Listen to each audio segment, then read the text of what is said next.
മധു, രാഘവൻ, ജഗതി ശ്രീകുമാർ, ശ്രീനിവാസൻ തുടങ്ങി ഒരു കാലത്തെ മലയാള സിനിമയിലെ പ്രശസ്ത താരങ്ങൾ ഇന്ന് വെള്ളിത്തിരയ്ക്ക് പിന്നിലാണ്. എന്നാൽ ഇവരെക്കുറിച്ച് നമ്മൾ പലപ്പോഴും കാണാറും കേൾക്കാറുമുണ്ട്. എന്നാൽ അധികം അറിയപ്പെടാതെ വെള്ളിത്തിരയ്ക്ക് പിന്നിൽ നിൽക്കുന്ന നിരവധി താരങ്ങളുണ്ട്. മോഹൻലാലിൻ്റെ സൂപ്പർ ഹിറ്റ് ചിത്രമായ ദേവാസുരം എന്ന സിനിമയിലെ മുണ്ടക്കൽ ശേഖരൻ എന്ന കഥാപാത്രത്തെ അവതരിപ്പിച്ച് മലയാളത്തിലെത്തിയ താരമായിരുന്നു നെപ്പോളിയൻ. 1991 തമിഴ് സിനിമയിലൂടെ അഭിനയ രംഗത്തെത്തിയ തമിഴ്നാട് സ്വദേശിയായ ഇദ്ദേഹം തമിഴിലും മലയാളത്തിലുമായി നിരവധി സിനിമകൾ ചെയ്തു. 2009 രാഷ്ട്രീയ രംഗത്ത് ശ്രദ്ധ കേന്ദ്രീകരിച്ച ഇദ്ദേഹം രാഷ്ട്രീയ തലത്തിൽ ഉന്നതങ്ങളിലെത്തുകയും 2015 രാഷ്ട്രീയത്തിൽ നിന്ന് വിരമിക്കുകയും ചെയ്തു. ഇദ്ദേഹത്തിൻ്റെ 2 പുത്രന്മാരിൽ ഇളയ പുത്രൻ 3 വയസ്സിൽ ചലനശേഷി നഷ്ടപ്പെട്ട ഒരു കുട്ടിയായിരുന്നു. എന്നാൽ ഈ കുട്ടിയെ കൊണ്ടും ഈ അടുത്ത കാലത്ത് ഇദ്ദേഹം ആർഭാടപൂർവമായ ഒരു വിവാഹം നടത്തി. സ്വസ്ഥമായ കുടുംബജീവിതം നയിക്കുകയാണ് ഇന്ന് നെപ്പോളിയൻ എന്ന നടൻ.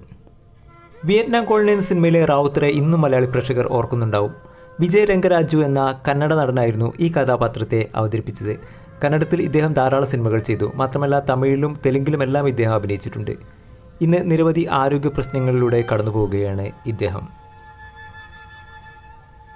ശങ്കർ, മഞ്ഞിൽ വിരിഞ്ഞ പൂക്കൾ എന്ന സിനിമയിലൂടെ നിരവധി യുവതിയുവാക്കളുടെ ഹരമായി തീർന്ന ശങ്കർ ഭാവിയിലെ ഒരു സൂപ്പർ സ്റ്റാർ ആകുമെന്ന് തന്നെ പലരും കരുതി. എന്നാൽ ആ പ്രതീക്ഷയ്ക്ക് തീരാൻ ഇദ്ദേഹത്തിന് കഴിഞ്ഞില്ല. 2-3 വർഷത്തെ നായക പദവി അദ്ദേഹത്തിന് പതിയെ നഷ്ടമായി. പിന്നീട് ചെറിയ വേഷങ്ങളിലേക്ക് ഇദ്ദേഹം തള്ളപ്പെട്ടു.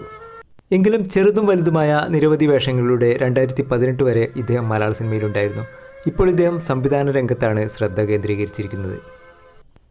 ജനാർദ്ദനൻ, അച്ചാരാമണി, ഓശാരം ഓമന എന്ന സിനിമയിലൂടെ മലയാളത്തിലെത്തി വില്ലൻ കഥാപാത്രങ്ങളെയും ഹാസ്യ കഥാപാത്രങ്ങളെയും ഒരുപോലെ അവതരിപ്പിച്ച് ജനശ്രദ്ധ നേടിയ ഒരു താരമാണ് ഇദ്ദേഹം. 40 വർഷത്തോളം മലയാള സിനിമയുടെ സാന്നിധ്യമായിരുന്ന ഇദ്ദേഹം ഇന്ന് വാർദ്ധക്യ സഹജമായ പ്രശ്നങ്ങളാൽ ഏറെക്കുറെ മലയാള സിനിമയിൽ നിന്ന് മാറി നിൽക്കുകയാണ്.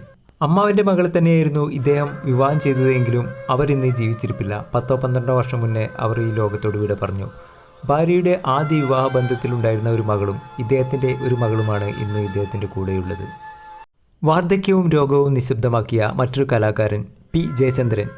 മലയാളിക്ക് ഒരിക്കലും മറക്കാൻ കഴിയാത്ത നിരവധി സൂപ്പർ ഹിറ്റ് ഗാനങ്ങൾ സമ്മാനിച്ച, മലയാളത്തിൽ തന്നെ 100 കണക്കിന് ഗാനങ്ങൾ ആലപിച്ചിട്ടുള്ള ഇദ്ദേഹം മലയാളത്തിൽ മാത്രമല്ല തമിഴിലും തെലുങ്കിലും ഹിന്ദി, കന്നഡ ഭാഷകളിലും ഇദ്ദേഹം ഗാനങ്ങൾ ആലപിച്ചിട്ടുണ്ട്.